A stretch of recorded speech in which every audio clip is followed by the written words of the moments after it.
নমস্কার, আমার পুরুলিয়াতে প্রত্যেকে স্বাগত। আমি দীপক মাঝি, আমার সঙ্গে রয়েছে সুজিত কুণ্ডু। আমরা এই মুহূর্তে ন্যাশনাল হাইওয়ে 32 নবনির্মিত জাতীয় সড়ক, সেখানে দাঁড়িয়ে রয়েছি। বলরামপুরের এই জায়গাটাতে যেখানে দাঁড়িয়ে আছি, তার সামনে দেখতে পাচ্ছেন দুটো সাইডে গাড়ি যাচ্ছে। এ যেন ক্রমই মৃত্যু ফাঁদ হয়ে দাঁড়িয়েছে এই রাস্তাটা। বিগত কয়েক মাস ধরে প্রতিনিয়ত অ্যাক্সিডেন্ট। কালকেই 6খানা অ্যাক্সিডেন্টের খবর আমরা করেছি, আজকেও অ্যাক্সিডেন্ট হয়ে গেছে। প্রতিনিয়ত অ্যাক্সিডেন্ট এবং কয়েকজন মানুষ মারা যাচ্ছে। প্রশাসনের সাথে কথা বলছেন সবাই যে কী করা যাবে। পুলিশ অসহায়ের মতো দাঁড়িয়ে রয়েছেন, কেউ কিছু করতে পারছেন না। ন্যাশনাল হাইওয়ে, কোনো হাম্প নেই, কোনো বাম্প নেই। রাস্তাতে রাতের বেলায় অন্ধকার, বুঝতে পারা যায় না। প্রচণ্ড স্পিডে গাড়ি যাচ্ছে, তার সাথে মদ খেয়ে গাড়ি চালানো। মদ খেয়ে গাড়ি চালানোর জন্যই এই অ্যাক্সিডেন্ট হচ্ছে বলে অনেকেরই মত। এবং আমরা দেখছি যে দূরে দেখেন মদের বোতল পড়ে রয়েছে এই ন্যাশনাল হাইওয়ের পাশে। তো এভাবেই হয়তো মদ্যপ অবস্থায় গাড়ি চালানো যাচ্ছে এবং প্রচণ্ড স্পিডে গাড়ি যাচ্ছে। রাস্তা খুব ভালো। এখানকার প্রশাসনের কথা হচ্ছে যে এখানের মানুষ সচেতন নয়, কীভাবে ন্যাশনাল হাইওয়ের উপর গাড়ি চালাতে হয় অনেকের বুঝতে পারছে না। অনেক কম বয়সী ছেলে গাড়ি চালাচ্ছে, রাফ অ্যান্ড টাফ গাড়ি চালাচ্ছে, বেশিরভাগের হয়তো ড্রাইভিং লাইসেন্স নেই। ফলে এটা একটা অব্যবস্থার মধ্যে, চূড়ান্ত অব্যবস্থার মধ্যে পড়েছে সাধারণ মানুষ এবং বুঝে উঠতে পারছে না কী করা যাবে। কার মৃত্যু কখন ঘনিয়ে আসবে এই ন্যাশনাল হাইওয়ের উপর দিয়ে যেতে যেতে, তাকেও জানে না। বাড়ি আদৌ তিনি ফিরবেন কিনা সেটা কিন্তু প্রবল অনিশ্চয়তার মধ্যে দিয়ে আমরা এই ন্যাশনাল হাইওয়েতে যাতায়াত করেন মানুষজন। ফলে এর প্রশাসনকে সচেতন করতে হবে মানুষদেরকে, এটাই প্রত্যেকের বক্তব্য। আমরা পুলিশ থানাতে, এখানকার যে বলরামপুর থানার ওসির সাথে কথা বলেছিলাম, বলরামপুর থানার বিডিওর সাথে কথা বলবো এবং প্রত্যেকেরই একই অভিযোগ করছে যে আমরা ন্যাশনাল হাইওয়েকে বলেছি, তারা মিটিংয়ে আসে না। বিডিও সাহেবের স্পষ্ট কথা, ন্যাশনাল হাইওয়েতে আমরা বলেছি, তারা মিটিংয়ে আসে না। ন্যাশনাল হাইওয়েও কোনো গুরুত্ব দিতে চাইছে না ব্যাপারটা। মানুষের জীবন নিয়ে এরা কি ছিনিমিনি খেলতে চায় সবাই মিলে? কি করবে সাধারণ মানুষ?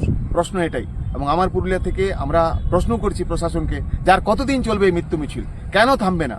কেন এই অব্যবস্থা? কোথায় যাবে সাধারণ মানুষ? মানুষ কি গাড়ি ঘোড়া ছেড়ে বাড়িতে বসে থাকবে?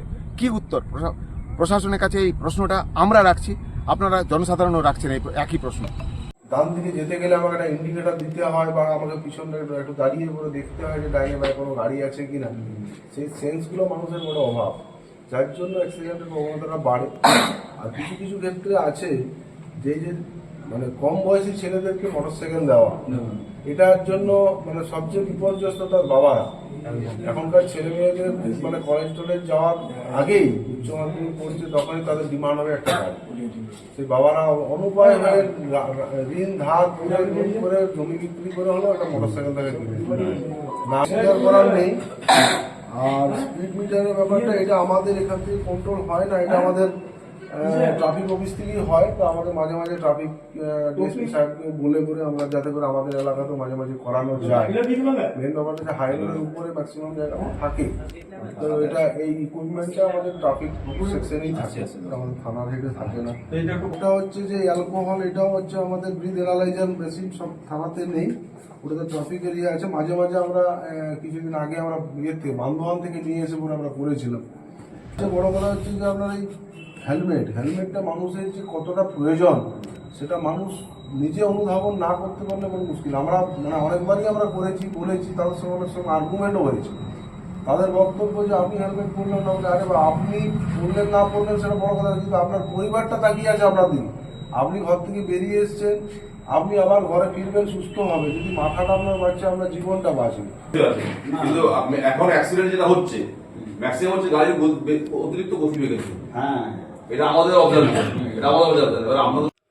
স্যার, প্রতিনিয়ত বলরামপুরে দেখা যাচ্ছে যে অ্যাক্সিডেন্ট বেড়েই যাচ্ছে আর কি। এমন কোনো দিন নেই কোনো অ্যাক্সিডেন্ট হচ্ছে না, এমনকি মৃত্যু মিছিল চলছে বলতে গেলে। লাস্ট 2-3 মাসে দেখা যাবে বেশ কয়েকজনের মৃত্যু হয়েছে। তো এই ব্যাপারটাতে আপনারা প্রশাসন থেকে কোনো ভাবনা চিন্তা করছেন? আমাদের রোড সেফটি কমিটি আছে, আমরা রোড সেফটি কমিটিতে মিটিং করেছি। বিভিন্ন জায়গায় যেখানে পুলিশ পোস্টিং করা সেখানে পুলিশ পোস্টেড রয়েছে। এবার ন্যাশনাল হাইওয়ে অথরিটিকে আমরা রিকোয়েস্ট করেছি বা বলেছি মানে যে ওখানে বাম্পারের ব্যবস্থা করতে। তো এখনও পর্যন্ত যেহেতু হয়নি, সেটা একটা আমাদের ইস্যু প্রবলেম রয়ে গেছে। তো আমরা রিকোয়েস্ট করব আগামী দিনে আমরা অফিসিয়ালি চিঠি করে যে ওই কিছু কিছু জায়গায় যেগুলো অ্যাক্সিডেন্ট প্রোন আছে সেগুলো যেন প্রপারলি ইন্ডিকেশন দেওয়া, প্রপারলি লাইট দেওয়া, প্রপারলি বাম্পার করা, এই কাজগুলোকে করতে। কারণ এইটা রোড এই সত্যি এই ন্যাশনাল হাইওয়ে যেটা বলরামপুরে আছে এটা অ্যাক্সিডেন্ট বেশ কিছু হয়েছে। তো এটা আমরা অলরেডি জানি এবং এই প্রোগ্রামগুলো আমরা অলরেডি নেওয়া রিকোয়েস্ট করবো আগামী দিনে যাতে এই কাজগুলো হয়। মেনলি অ্যাক্সিডেন্ট প্রোন এরকম প্রত্যেকটা জায়গায় কিছু না কিছু পদক্ষেপ আমাদেরকে নিতে হবে, যেটা আমাদের ন্যাশনাল হাইওয়ে অথরিটির সাহায্যে আমরা এই কাজটা করতে পারবো।